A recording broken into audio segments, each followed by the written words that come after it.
সনাতন ধর্মে বহু পুরনো এবং লুপ্তপ্রায় একটি সংস্কৃতি হলো বাঘের পুজো ও নৃত্য। প্রতি বছর মাঘ মাসের 13 তারিখ থেকে এই নৃত্য গীত শুরু হয় এবং সংক্রান্তির দিন বাঘের পুজোর মধ্য দিয়ে তা শেষ হয়। এবারও আমবাসা জেলা পরিষদ অফিস সংলগ্ন স্থানে অনুষ্ঠিত হয় বাঘের পুজো এবং বাঘ সাজিয়ে নৃত্য গীত। গানের তালে তালে বাঘের সাজে মানুষের নৃত্য যথেষ্ট চমকদার বলা যায়। লুপ্তপ্রায় এই সংস্কৃতিকে ধরে রাখতে চাইছে অনেকে, তারই প্রতিফলন দেখা গেল ধলাই জেলার আমবাসায়। তাঁরা চান এই সংস্কৃতি শত সহস্র বছর ধরে প্রবাহিত হোক।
যে সময় ভারত বাংলা বিভক্ত হয়েছে না, এর আগের থেকে পশ্চিমবঙ্গ বাংলাদেশ যে সময় একখানো আসলো, তখন করে দেখা গেছে যে আমরা সুন্দরবনের মাঝে মানুষে মধু চাষের লিগা যাইতো।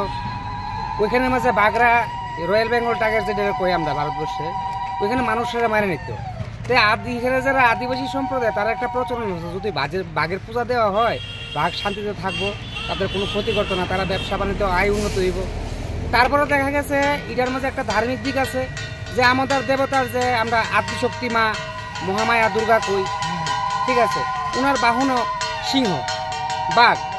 তো আমরা পূর্বপুরুষরা যারা আমরা গার্জিয়ান আছে তারা আমরা এটিও কয়ে এসেছে যে বাঘের পূজা দিলে বাঘের যেমন একটা পুরুষত্বর বীজ, আমরা একটা পুরুষ যেমন আমরা পুরুষ নিজে নিজে বাঘ